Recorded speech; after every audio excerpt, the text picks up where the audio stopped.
ಎಲ್ಲ ಪತ್ರಿಕೆಗಳಲ್ಲೂ ಕೂಡ ಮೊನ್ನೆ ನೋಡಿದೆ. ಹಿಂದುಳಿದವರ ರಾಷ್ಟ್ರೀಯ ಸಮ್ಮೇಳನದಲ್ಲಿ ಕಾಂಗ್ರೆಸ್ ನಾಯಕ ವಿಷಾದ. ಯಾವ ವಿಚಾರಕ್ಕೆ ಅಂದರೆ, OBC ನಾನು ನಿರ್ಲಕ್ಷ್ಯ ಮಾಡಿದ್ದೇನೆ, ಹಿಂದುಳಿದ ವರ್ಗದವರ ಸಂಕಷ್ಟ ಅರಿಯುವಲ್ಲಿ ವಿಫಲನಾಗಿದ್ದೇನೆ, ಕಾಳಜಿ ವಹಿಸಬೇಕಾಗಿತ್ತು. ಯಾವಾಗ ಹೇಳ್ತಿದ್ದಾರೆ? ಇಷ್ಟು ವರ್ಷಗಳ ನಂತರ. ಏಕೆಂತಂದರೆ ಹಿಂದುಳಿದ ವರ್ಗಗಳ ಸಮಸ್ಯೆ ಬಗ್ಗೆ ನನಗೆ ಹಿಂದೆ ಅರಿವಿದ್ದಿದ್ದರೆ ಆಗಲೇ ಜಾತಿ ಗಣತಿ ಮಾಡ್ತಿದ್ದೆ. ಆದರೆ ಈಗ ನನ್ನ ತಪ್ಪನ್ನು ಸರಿ ಮಾಡಿಕೊಳ್ಳುತ್ತೇನೆ. ಹಿಂದುಳಿದ ವರ್ಗದವರ ನಿರ್ಲಕ್ಷ್ಯ ಕಾಂಗ್ರೆಸ್ ಪಕ್ಷದಲ್ಲ, ಅದು ನನ್ನದೇ ತಪ್ಪು ಅನ್ನೋಂಥ ಮಾತನ್ನು ಅವ್ರು ಹೇಳಿದ್ದಾರೆ. ಆಯಿತು, ಒಂದು ಇಡೀ ಕರ್ನಾಟಕ ರಾಜ್ಯದಲ್ಲಿ, ಇಡೀ ದೇಶದಲ್ಲಿ ಹಿಂದುಳಿದ ವರ್ಗದವ್ರಿಗೆ ಏನವ್ರ ಪರಿಸ್ಥಿತಿ ಇದೆ ಅನ್ನೋದನ್ನು ಕಾಂಗ್ರೆಸ್ಸಿಗರು ಯಾರೂ ಅರ್ಥ ಮಾಡ್ಕೊಂಡಿಲ್ಲ. ಅದಕ್ಕೋಸ್ಕರ ಇಡೀ ದೇಶದಲ್ಲಿ ಅವರಿಗೆ ಆಡಳಿತವನ್ನು ಕೇಂದ್ರ ಸರ್ಕಾರದಲ್ಲೂ ಕಳ್ಕೊಂಡ್ರು, ಅನೇಕ ರಾಜ್ಯಗಳಲ್ಲಿ ಅವರಿಗೆ ಅಲ್ಲಿ ಕಳ್ಕೊಂಡಿದ್ದಾರೆ.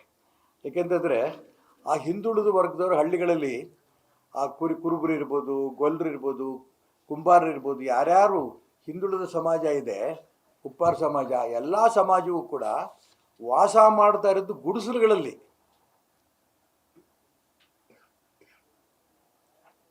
ಅವರ ಮಕ್ಕಳಿಗೆ ಶಿಕ್ಷಣ ಇಲ್ಲ, ಅವ್ರ ಉದ್ಯೋಗ ಅತಿ ಹೆಚ್ಚು ಕೂಲಿ, ಅವ್ರು ವಾಸ ಮಾಡ್ತಾರಂಥ ಜಾಗದಲ್ಲಿ ಕುಡಿಯೋದಕ್ಕೆ ನೀರಿಲ್ಲ. ಇದಿಷ್ಟೂ ಕೂಡ ರಾಷ್ಟ್ರೀಯ ಕಾಂಗ್ರೆಸ್ಸಿನ ನಾಯಕ, ದೇಶದ ವಿರೋಧ ಪಕ್ಷದ ನಾಯಕ.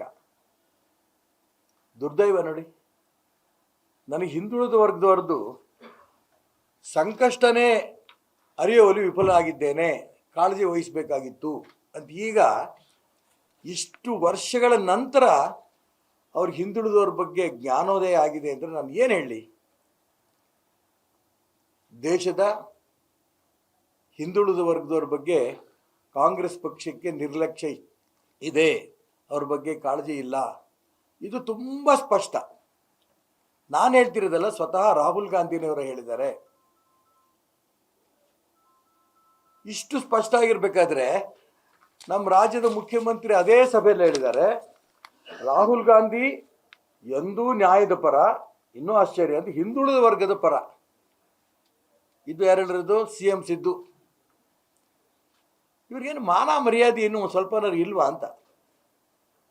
ಸಭೆಯಲ್ಲಿ ರಾಹುಲ್ ಗಾಂಧಿ ಮಾತಾಡ್ತಾ ಇರೋಂಥ ಸಂದರ್ಭದಲ್ಲಿ ನಾನು ಹಿಂದುಳಿದ ವರ್ಗದವ್ರಿಗೆ ಅನ್ಯಾಯ ಮಾಡಿದ್ದೇನೆ, ತಿಳ್ಕೊಡಕ್ಕೆ ಅವ್ರ ಬಗ್ಗೆ ಆಗಿಲ್ಲ, ಕಾಳಜಿ ವಹಿಸಬೇಕಾಗಿತ್ತು ಅಂತ ಸ್ವತಃ ಅವ್ರು ನೇರವಾಗಿ ಹೇಳಿರ್ಬೇಕಾದ್ರೆ ನಾನು ಅವ್ರು ಇವಾಗಾರೋ ಜ್ಞಾನೋದಯ ಆಯ್ತಲ್ಲ ಅಂತ ನಾನು ರಾಹುಲ್ ಗಾಂಧಿ ಅವ್ರಿಗೆ ಅಭಿನಂದನೆ ಸಲ್ಲಿಸ್ತೇನೆ. ಸಿದ್ದರಾಮಯ್ಯನವರು ಹಿಂದುಳಿದ ವರ್ಗದ ಪರ ಅಂತಂತ ರಾಹುಲ್ ಗಾಂಧಿಗೆ ಇವರು ಒಂದು ರೀತಿ ಬಕೆಟ್ ಹಿಡಿಯೋ ವ್ಯವಸ್ಥೆ ಇದು. ಇವ್ರು ಮುಖ್ಯಮಂತ್ರಿ ಆಗಬೇಕು ಮತ್ತು ಮುಂದುವರಿಬೇಕು ಅನ್ನೋಂಥ ಒಂದೇ ಕಾರಣಕ್ಕೆ ರಾಹುಲ್ ಗಾಂಧಿಗೆ ಬಹುಪರ ಕೊಡೋಂಥ ಒಂದು ವ್ಯವಸ್ಥೆ ಇದೆಯಲ್ಲ, ಹಿಂದುಳಿದ ವರ್ಗದ ಪರ ರಾಹುಲ್ ಗಾಂಧಿ ಅನ್ನೋದನ್ನು ಅವರು ಹೇಳಿಕೊಟ್ಟಿರೋದಿದೆಯಲ್ಲ, ಇಡೀ ದೇಶದ ಹಿಂದುಳಿದವ್ರಿಗೆ ಮಾಡಿರೋಂಥ ಮೋಸ, ದ್ರೋಹ ಸಿದ್ದರಾಮಯ್ಯ ಮಾಡಿರೋದು. ಈ ಪತ್ರಿಕೆ ಓದ್ತಿದ್ದಂಗೆ ಎಲ್ಲ ಪತ್ರಿಕೆಗಳು ಓದಿದೆ ನಾನು. ನೆನ್ನೆಲ್ದ ಮೊನ್ನೆ ನಾನು ಬಿಜಾಪುರದಲ್ಲಿದ್ದೆ. ಪತ್ರಿಕೆ ನೋಡ್ತಿದ್ದಂಗೆ ನಂಗೆ ಆಶ್ಚರ್ಯ ಆಯಿತು, ಇದೇನು ಇಂಥ ಪರಿಸ್ಥಿತಿ ಬಂದೋಗಿದೆಯಲ್ಲ ಅಂತ.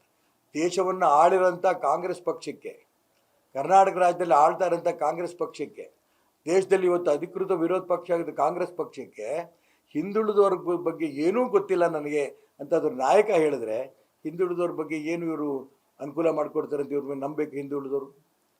ಹಾಗೆ ಹಿಂದುಳಿದವರು ಇವರಿಗೆ ಏನು ಬುದ್ಧಿ ಕಲಿಸ್ಬೇಕು ಬುದ್ಧಿ ಕಲಿಸಿದ್ದಾರೆ. ಇನ್ನು ಮುಂದೆ ಆದರೂ ಕೂಡ ರಾಹುಲ್ ಗಾಂಧಿಯವರು ನನಗೆ ಅರಿವಿರಲಿಲ್ಲ, ಅದನ್ನು ತಿಳ್ಕೊಡೋದ್ರೆ ವಿಫಲ ಆಗಿದ್ದೇನೆ, ಕಾಳಜಿ ವಹಿಸಬೇಕಾಗಿತ್ತು ಅಂತ ಹೇಳ್ತಾರೆ. ಕಾಳಜಿ ಇನ್ಮೇಲಾದ್ರು ವಹಿಸ್ರಿ. ಪ್ರಾಮಾಣಿಕ ನೀವು ಹೇಳ್ಕೊಂಡಿದ್ದೀರಲ್ಲ, ಇಡೀ ದೇಶದ ಹಿಂದುಳಿದ ವರ್ಗದವ್ರ ಬಗ್ಗೆ ನನಗೇನು ಗೊತ್ತಿಲ್ಲ ಅಂತ. ನಾನು ಅದಕ್ಕೋಸ್ಕರ ಅವ್ರ ಪ್ರಾಮಾಣಿಕತೆ ಬಗ್ಗೆ ನಾನು ಅವರಿಗೆ ಒಪ್ತೇನೆ ಅವ್ರ ಮಾತನ್ನು. ಆದರೆ ಅದೇ ಸಭೆಯಲ್ಲಿ ಹಿಂದುಳಿದ ವರ್ಗದವ್ರ ಪರ ರಾಹುಲ್ ಗಾಂಧಿ ಅಂತ ಹೇಳಿ ಇಂಥ ಒಂದು ಒಂಥರ ಯಾವ ಪದ ಬಳಸಬೇಕೋ ಗೊತ್ತಿಲ್ಲ ಸಿದ್ದರಾಮಯ್ಯನವರಿಗೆ. ಅದಕ್ಕೋಸ್ಕರ ದೇಶದ ಹಿಂದುಳಿದ ವರ್ಗದವ್ರು ಕ್ಷಮೆ ಕೇಳಬೇಕು, ಇದು ನನ್ನ ಒತ್ತಾಯ. ಆದರೆ ಇವತ್ತು ದಿನ ಪತ್ರಿಕೆ ಓದೋದೇನು ಬಿಟ್ಬಿಡ್ಬೇಕೇನೋ ಅಂತ ಅನ್ಸುತ್ತೆ. ಇದು ಮೊನ್ನೆದು. ಇವತ್ತಿಂದೇನು ನಿಮ್ಮ ಪತ್ರಿಕೆಗಳು ಬಂದಿರೋದೇನು? ಹೀಗೆ ಪರಿಶಿಷ್ಟರ ಹಣ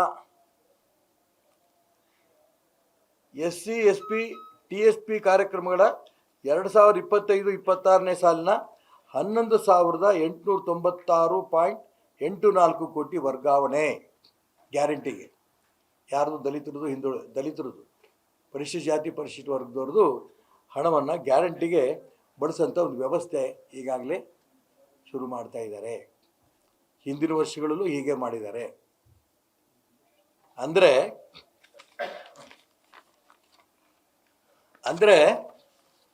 ಹಿಂದುಳಿದ ವರ್ಗದವ್ರನ್ನ, ಪರಿಶಿಷ್ಟ ಜಾತಿ ಪರಿಶಿಷ್ಟ ವರ್ಗವ್ರನ್ನ ಇವ್ರ ಮೇಲೆ ತೊಗೊಂಡೋಗೋದು ಬಗ್ಗೆ ಬಿಟ್ಟು ಅವ್ರಿಗೆ ಬಜೆಟಲ್ಲಿ ಇಟ್ಟಂಥ ದುಡ್ಡನ್ನು ತೆಗೆದು ಮೋಸ ಮಾಡೋಂಥ ವ್ಯವಸ್ಥೆಗೆ ನೇರವಾಗಿ ಕೈ ಹಾಕ್ತಾ ಇರೋಂಥ ವ್ಯವಸ್ಥೆ ಇದೆಯಲ್ಲ, ಇದು ಯಾವುದೇ ಕಾರಣಕ್ಕೂ ಯಾರೂ ಒಪ್ಪೋದಲ್ಲ. 2025-26ರಲ್ಲಿ 11,897 ಕೋಟಿ, 23-24ಗೆ 11,114 ಕೋಟಿ. ದಯವಿಟ್ಟು ನೋಟ್ ಮಾಡ್ಕೊಳ್ಳಿ, ನಾನು ಸ್ವಲ್ಪ ನಿಧಾನ ಹೇಳ್ತೀನಿ. 24-25ಕ್ಕೆ 14,282 ಕೋಟಿ.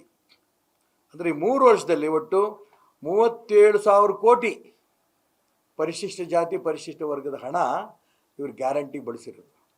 ಪ್ರತಿನಿತ್ಯ ಹೇಳ್ತಿದ್ದಾರೆ, ನಾವು ಗ್ಯಾರಂಟಿಗೆ ಯಾವುದೇ ಹಣ ತೊಂದರೆ ಇಲ್ಲ, ನಮ್ಮ ಖಜಾನೆ ಭರ್ತಿ ಇದೆ. ಪರಿಶಿಷ್ಟ ಜಾತಿ ಪರಿಶಿಷ್ಟ ವರ್ಗದವರ ಅನ್ನ ಕಿತ್ತು ನೀವು ಅವ್ರ ಹೊಟ್ಟೆ ಮೇಲೆ ಹೊಡೆದು ಅಧಿಕೃತವಾಗಿ ಬಜೆಟ್ನಲ್ಲಿ ಘೋಷಣೆ ಮಾಡಿದಂಥ ಹಣವನ್ನು ಅವ್ರಿಗೆ ಕೊಡದೇನೆ ನೀವು ಅಧಿಕಾರಕ್ಕೆ ಬರಬೇಕು ಅನ್ನೋಂಥ ಒಂದೇ ಕಾರಣಕ್ಕೆ ಗ್ಯಾರಂಟಿ ನೀವು ಶಿಫ್ಟ್ ಮಾಡ್ತೀರಿ. ನಾನು ಗ್ಯಾರಂಟಿ ಬಗ್ಗೆ ಖಂಡಿತ ಟೀಕೆ ಮಾಡಲ್ಲ. ಆದರೆ ನಮ್ಮದು ಸಾಕಷ್ಟು ಹಣ ಇದೆ, ನಾವು ಗ್ಯಾರಂಟಿ ಕೊಡ್ತಿದ್ದೀವಿ, ಇದನ್ನ ಯಾಕೆ ವಿರೋಧ ಮಾಡ್ತೀರಿ ಅಂತ ಹೇಳಿದಾಗ ನೀವೇ ಅಧಿಕೃತವಾಗಿ ಕೊಟ್ಟಂಥ ಪತ್ರಿಕೆಗಳ ಮುಖಾಂತರ ಕೊಟ್ಟಂಥ ವ್ಯವಸ್ಥೆ ಇದು. ಈ ಸ್ಪಷ್ಟ ಮಾಡಲಿ, ಈ 3 ವರ್ಷದಲ್ಲಿ 37,000 ಕೋಟಿ ನಾವು ಖಂಡಿತ ಬಳಸಿಲ್ಲ ಪರಿಶಿಷ್ಟ ಜಾತಿ ಪರಿಶಿಷ್ಟ ವರ್ಗದ ಹಣ. ವಿಧಾನ ಪರಿಷತ್ನಲ್ಲಿ ವಿಧಾನಸಭೆಯಲ್ಲಿ ಮೊನ್ನೆ ಕಳೆದ ಬಜೆಟಲ್ಲಿ ಸಾಕಷ್ಟು ಚರ್ಚೆ ಆದ ಸೆಷನ್ನಲ್ಲಿ. ಪರಿಶಿಷ್ಟವಾದ ಜಾತಿ ಪರಿಶಿಷ್ಟ ವರ್ಗದ ಹಣ ನಾವು ಮುಟ್ಟೇ ಇಲ್ಲ, ನಾವು ಅದು ಮೋಸ ಮಾಡಿಲ್ಲ. ಇಷ್ಟು ಸುಳ್ಳು ದ್ರೋಹ ಮಾಡ್ತಾ ಇರೋಂಥ ಮುಖ್ಯಮಂತ್ರಿ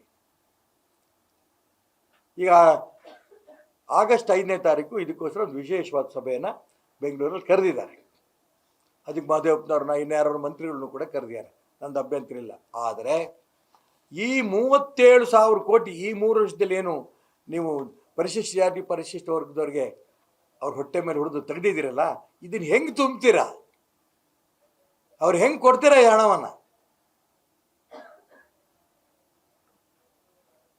ಇದನ್ನು ಕ್ಲಿಯರ್ ಮಾಡಬೇಕು. ಯಾಕೆಂದರೆ ಸಿದ್ದರಾಮಯ್ಯನವರು ಕಾಂಗ್ರೆಸ್ ಪಕ್ಷ ಮುಂಚೆಯಿಂದಲೂ ಹೇಳ್ಕೊಂಬಂದಿರೋದೇನು, ಹಿಂದುಳಿದವರು ದಲಿತರು ಅಭಿವೃದ್ಧಿ ಮಾಡೋದು ನಾವೇ. ಒಬ್ಬ ರಾಹುಲ್ ಗಾಂಧಿ ಆ ಹಿಂದುಳಿದವ್ರ ಸಮಸ್ಯೆ ನಂಗೆ ಗೊತ್ತಿಲ್ಲ ಅಂತ ಹೇಳ್ತಿದ್ದಾರೆ. ಒಬ್ಬ ಸಿದ್ದರಾಮಯ್ಯ ಪರಿಶಿಷ್ಟ ಜಾತಿ ಪರಿಶಿಷ್ಟ ಹಣ ನುಂಗಿ ನೀರು ಕುಡಿತಾ ಇದ್ದಾರೆ. ಕನಿಷ್ಠ 50%ಗೂ ಹೆಚ್ಚಿಗೆ ಈ ದೇಶದಲ್ಲಿ ಪರಿಶಿಷ್ಟ ಜಾತಿ ಪರಿಶಿಷ್ಟ ವರ್ಗ ಹಿಂದುಳಿದವರು ಇದ್ದಾರೆ. ಇವರು ಮೋಸ ಮಾಡ್ಕೊಂಡು ಇಡೀ ದೇಶದಲ್ಲಿ ಕಾಂಗ್ರೆಸ್ ಇಷ್ಟು ವರ್ಷ ಆಡಳಿತ ಮಾಡ್ಕೊಂತ ಬಂತು. ಇಡೀ ದೇಶದಲ್ಲಿ ಗೊತ್ತಾಯ್ತು ಇವರಿಗೆ ಹಿಂದುಳಿದವ್ರಿಗೆ ದಲಿತರನ್ನು ಮೋಸ ಮಾಡ್ತಿದ್ದಾರೆ ಅಂತ. ಹಾಗಾಗಿ ದೇಶದಲ್ಲಿ ಕಾಂಗ್ರೆಸ್ ಪಕ್ಷ ಇವತ್ತು ನಿರ್ನಾಮ ಆಗೋಗಿದೆ.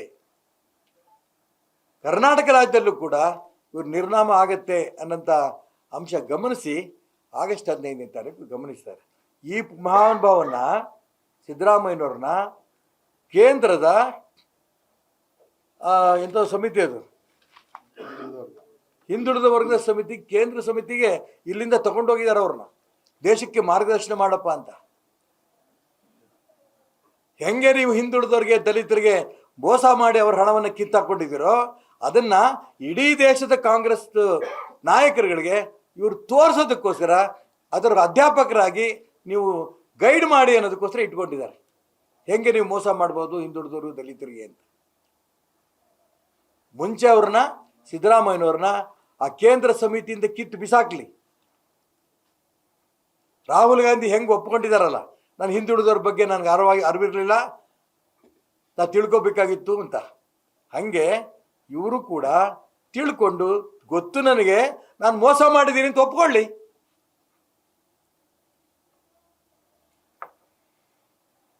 $160 ಕೋಟಿ ಕಾಂತರಾಜ್ ರಿಪೋರ್ಟ್ ಕೊನೆಗೂ ತರಲಿಲ್ಲ. ಕಾಂತರಾಜ್ ವರದಿನೇ ತರದೇ ಇರೋಕ್ಕೆ ಯೋಗ್ಯತೆ ಇಲ್ದಿರೋಂಥ ವ್ಯಕ್ತಿ ಇವತ್ತು ದೇಶದಲ್ಲಿ ಹಿಂದುಳಿದ ವರ್ಗದ ನಾಯಕ ಅನ್ನೋಂಥ ರೂಪದಲ್ಲಿ ಕೇಂದ್ರದ ಕಾಂಗ್ರೆಸ್ ಅವರು ಪ್ರತಿಬಿಂಬ ಮಾಡ್ತಾ ಇದ್ದಾರಲ್ಲ, ಇಂಥ ಮೋಸಗಾರನ ಯಾವುದೇ ಕಾರಣಕ್ಕೂ ಕೂಡ ಮುಂದಿಟ್ಕೋಬೇಡಿ. ಕರ್ನಾಟಕ ರಾಜ್ಯದ 3 ಜನ, ಹಿಂದೆ ಮುಖ್ಯಮಂತ್ರಿ ಆಗಿದ್ದಂಥ ವೀರಪ್ಪ ಮೊಯ್ಲಿ ಅವರು, ಕೇಂದ್ರದ ಕಾಂಗ್ರೆಸ್ ನಾಯಕರಾಗಿದ್ದಂಥ ಹರಿಪ್ರಸಾದ್ ಅವರು, ಸಿದ್ದರಾಮಯ್ಯ, 3 ಜನ ಯಾವುದೇ ಕಾರಣಕ್ಕೂ ಕೂಡ ಹಿಂದುಳಿದವರು ದಲಿತರು ಉದ್ಧಾರ ಆಗಲ್ಲ ಇಂಥ ವ್ಯಕ್ತಿಗಳು ಮುಂದಿಟ್ಕೊಂಡ್ರೆ. ಅದಕ್ಕೋಸ್ಕರ ಈ ಕಾಂಗ್ರೆಸ್ ಪಕ್ಷಕ್ಕೆ ಹೇಳಕ್ಕೆ ಇಷ್ಟಪಡ್ತೇನೆ, ಯಾವ ಕಾರಣಕ್ಕೂ ಕೂಡ ಇಂಥ ಹಿಂದುಳಿದವರಿಗೆ ದಲಿತರಿಗೆ ಮೋಸ ಮಾಡಿರೋಂಥ ವ್ಯಕ್ತಿಗಳನ್ನ ದೇಶದ ನಾಯಕರಾಗಿ ಪ್ರತಿಬಿಂಬ ಮಾಡೋಂಥ ಪ್ರಯತ್ನ ನಡೆಸ್ತಾ ಇರೋದು ದ್ರೋಹ. ರಾಹುಲ್ ಗಾಂಧಿ ಹೆಂಗೆ ತಪ್ಪಾಗಿದೆ ಅಂತ ಒಪ್ಕೊಂಡಿದ್ದಾರೋ ಹಂಗೆ ಇವರು ಕೂಡ ಅವ್ರು ತಪ್ಪು ಒಪ್ಪಿಕೊಂಡು ದೇಶದ ಮುಂದೆ ಕ್ಷಮೆ ಕೇಳಬೇಕು ಅಂತ ಒತ್ತಾಯ ಮಾಡ್ತೀನಿ.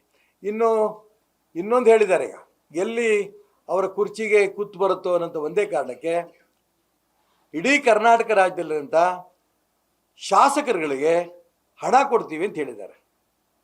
ಆಡಳಿತ ಪಕ್ಷಕ್ಕೆ 50 ಕೋಟಿ. ಮತ್ತೆ ನಾನು ಹೇಳ್ತೀನಿ, ಪರಿಶಿಷ್ಟ ಜಾತಿ, ಪರಿಶಿಷ್ಟ ವರ್ಗ, ಹಿಂದುಳಿದ ವರ್ಗದ ಹಣವನ್ನು ಕಿತ್ತು ನೀವು ಕೊಡಬೇಡಿ. ಎಲ್ಲಿಂದ ಹಣ ತರ್ತಿರೋ ನನಗೆ ಗೊತ್ತಿಲ್ಲ.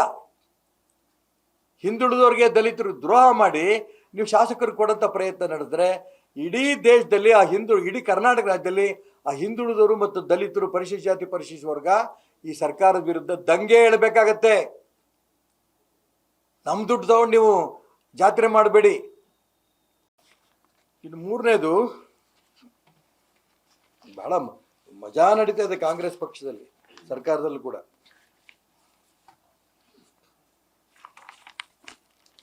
ನಾನು ಯಾವುದು ಕೊಡ್ತಾರೆ ನಾನು ಹೇಳ್ತಿಲ್ಲ, ನೀವು ಪತ್ರಿಕೆಗಳು ಬಂದಿದ್ದು ಹೇಳ್ತಾ ಇದ್ದೀನಿ. ಯಾವುದು ಒಂದೇ ಒಂದು ಅಕ್ಷರ ಬೇರೆ ಹೇಳ್ತಿಲ್ಲ ನಾನು. ರಸಗೊಬ್ಬರ ಸಮಸ್ಯೆ ಪರಿಹಾರಕ್ಕೆ CM ಪತ್ರ ಕೇಂದ್ರಕ್ಕೆ. ಇಲ್ಲಿ ಮಾನ್ಯ ಮುಖ್ಯಮಂತ್ರಿ ಸಿದ್ದರಾಮಯ್ಯನವ್ರ ಫೋಟೋ. ಇದರ ಪಕ್ಕದಲ್ಲೇ ರಸಗೊಬ್ಬರ ಕೊರತೆ ಇಲ್ಲ. ಯಾರು? ಚಲುವರಾಯಸ್ವಾಮಿ. ಕೃಷಿ ಸಚಿವ ಚಲುವರಾಯಸ್ವಾಮಿ ಅವರು ರಾಜ್ಯದಲ್ಲಿ ಯಾವುದೇ ಜಿಲ್ಲೆಯಲ್ಲೂ ರಸಗೊಬ್ಬರ ಕೊರತೆ ಇಲ್ಲ ಅಂತ ತಿಳಿಸಿದ್ದಾರೆ. ಯಾಕೆ ರಾಜಕೀಯ ಮಾಡ್ತೀರಿ? ಕೇಂದ್ರಕ್ಕೆ ಯಾಕೆ ಪತ್ರ ಬರೀತೀರಿ? ಆಡಳಿತ ಮಾಡೋಕೆ ಆದರೆ ರೈತರ ಪರವಾಗಿ ನಾವು ಇದೀವಿ ನಂಗಾದರೆ ನೀವು ಮಾಡಿ, ಎಲ್ಲ ಸುಮ್ಮನೆ ರಾಜೀನಾಮೆ ಕೊಟ್ಟು ಹೋಗಿ. ಇವರ ತಪ್ಪುಗಳೇನಿದೆ ಅದನ್ನು ತುಂಬೋದಕ್ಕೆ ಕೇಂದ್ರ ಸರ್ಕಾರ ಕಡೆ ತೋರಿಸೋದು. ಪತ್ರಿಕೆ ಓದೋರು ಬರೀ ಸಿದ್ದರಾಮಯ್ಯಂದು ಒಂದೇ ಸ್ಟೇಟ್ಮೆಂಟ್ ನಾವು ನೋಡಲ್ಲ, ಚಲುವರಾಯಸ್ವಾಮಿದು ಸ್ಟೇಟ್ಮೆಂಟ್ ನೋಡ್ತೀವಿ. ಹಿಂಗೆ ದ್ರೋಹ ಮಾಡೋಂಥ ವ್ಯವಸ್ಥೆ ಇದೆಯಲ್ಲ, ಇದು ಯಾವುದೇ ಕಾರಣಕ್ಕೂ ಕೂಡ ಈ ರಾಜ್ಯದ ರೈತರು ಕೂಡ ಕ್ಷಮಿಸಲ್ಲ. ಒಂದು ಕಡೆ ಪರಿಶಿಷ್ಟ ಜಾತಿ, ಪರಿಶಿಷ್ಟ ವರ್ಗ, ಹಿಂದುಳಿದ ವರ್ಗದ ದ್ರೋಹ, ಮತ್ತೊಂದು ಕಡೆ ನೇರವಾಗಿ ರೈತರಿಗೆ ಮೋಸ. ಎಲ್ಲಿ ಹೋಗ್ತಾ ಇದೆ ಹಾಗಾದ್ರೆ ರಸಗೊಬ್ಬರ? ಕಾಳಸಂತೆಯಲ್ಲಿ ಹೋಗ್ತಾ ಇದೆಯಾ? ಅದರದ್ದೇನೋ ಶೇರ್ ನಿಮಗೆ ಬರ್ತಾ ಇದೆಯಾ?